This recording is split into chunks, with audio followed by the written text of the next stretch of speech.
한국 무기가 들러리라고? 그드니아 항을 봐라. 한국산 무기가 동남아와 중동을 넘어 이제 유럽에서 본격적으로 러브콜이 쇄도하고 있습니다. 특히 포방구라고 불릴 만큼 우수한 포병체계를 보유하고 있는 대한민국은 우크라이나 전을 통해 포병의 중요성이 대두되면서 K방산의 위험을 전 세계에 떨치고 있는데요.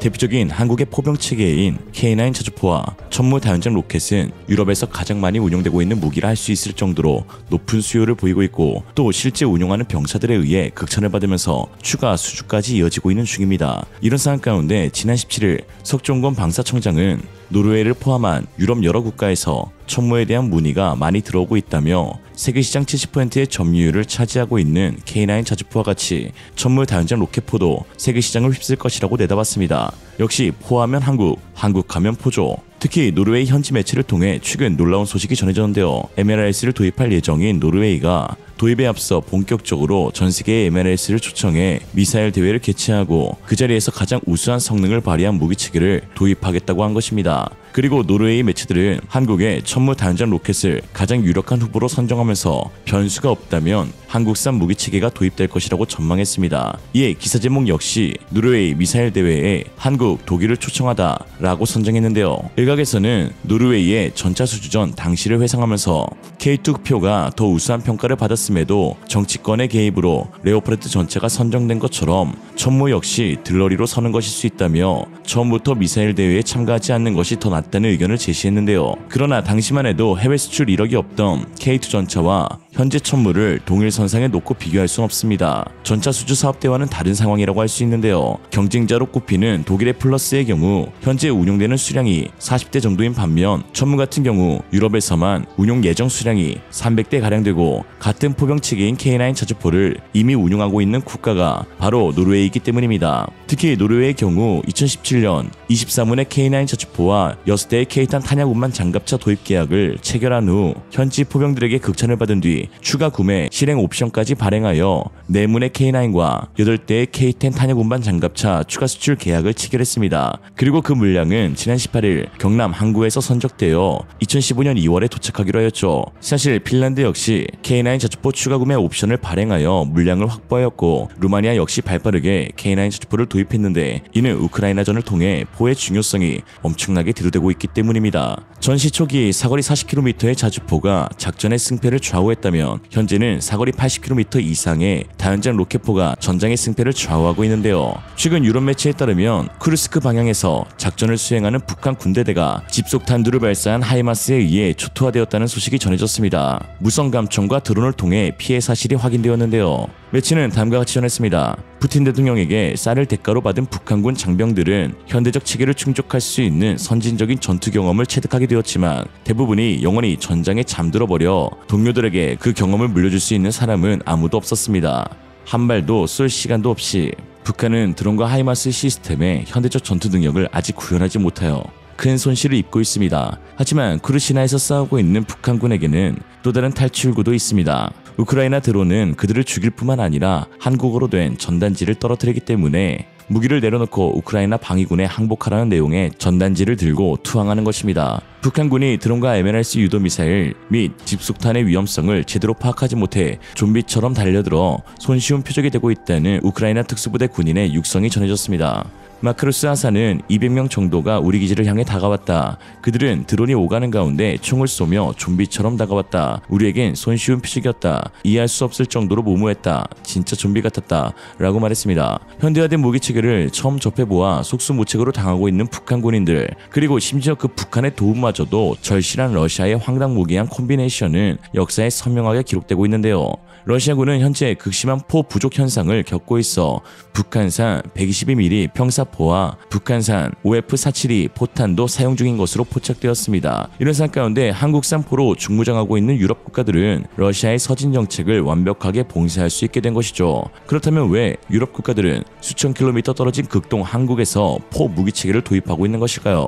이는 한 폴란드 네티즌의 댓글 한마디만 봐도 알 수 있습니다. 배송 속도를 생각하면 친독 오신주의 동인들은 이런 뉴스에 울부짖을 수밖에 없습니다. 해당 게시글은 28일 폴란드 그디니아 항구에 도착한 K9 자주포 전무 발사대 K2 전차 납품 소식 기사에 달린 댓글인데요. 한국은 무려 계엄령과 탄핵 정국이라는 초유의 사태 속에서 완벽한 납품을 해주고 있으며 심지어 내년 물량 2차분까지 올해 조기 납품해주고 있는 상황입니다. 올해 K2 전차 도입 물량은 이미 배송이 완료되어 이번 7대를 포함 총 84대의 전차 대대를 갖추게 된 폴란드이며 또한 K9 자주포의 경우 계획대로 순탄하게 진행되어 현재 136문의 K9 A1을 보유해 1차 계열 64%가 인도 완료되었고 호마르 K의 경우 72대의 발사대가 인도되어 전체 1차 물량 중 33%가 납품되었습니다. 특히나 천무 발사대의 경우 내년에 인도될 물량 2차분이 이번에 조기 납품되어 폴란드 국방차관이 놀란 반응을 보였죠. 하면 한국산 무기가 아닌 유럽산 무기를 채택한 국가들은 기약 없는 납품 일정에 골머리를 썩고 있는데요. 대표적으로 정치적 결정에 따른 프랑스 세 자루를 구입한 체코의 경우 계약 체결 이후 3년이 지난 현 시점 아직 단 한 대의 자주포는 물론 프로토타입조차 받지 못하여 내부에서 불만의 목소리가 나오고 있습니다. 프랑스 제조사인 넥스턴은 체코군에게 프로토타입을 제공하는 데 필요한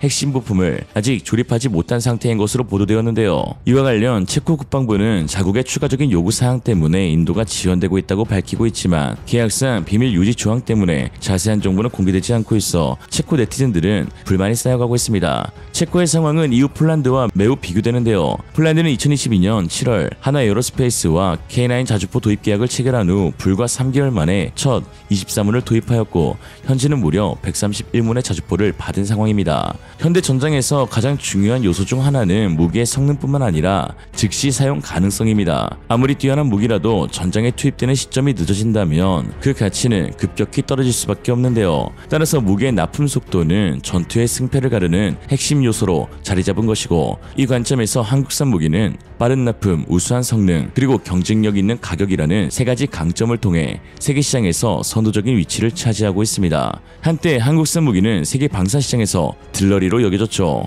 초기에는 선진국 제품을 모방하거나 기술력에서 뒤처진다는 평가를 받기도 했고요. 하지만 이러한 평가를 뒤집고 한국은 방위산업의 게임 체인저로 부상했습니다. 특히 최근 들어 한국산 무기는 단순히 대체제가 아닌 선택의 기준으로 자리 잡았는데 이는 과거의 이미지에서 벗어난 것을 넘어 세계 시장에서 주인공으로 활약하며 많은 국가들에게 신뢰받는 파트너로 입증된 것입니다. 최근 폴란드 국방부 유튜브 채널에는 1분 남짓한 짧은 쇼츠가 하나 올라왔습니다. 이 쇼츠가 화제가 되고 있는 이유는 폴란드 국방부가 신 정권의 장관으로 교체된 이후 처음으로 소개된 무기 영상이었다는 점인데요. 현재 폴란드 국방부 채널에는 무기 계약 체결 소식을 다루며 코시니아 카미슈 폴란드 국방부 장관의 연설 영상만 올라오는데 유일하게 해당 쇼츠에는 K2, K9, 천무를 중심으로 쇼츠가 제작되었습니다. 이는 폴란드 신정권에서도 한국에서 구입한 무기에 대해 큰 만족감을 표시하는 것이라고 할 수 있죠.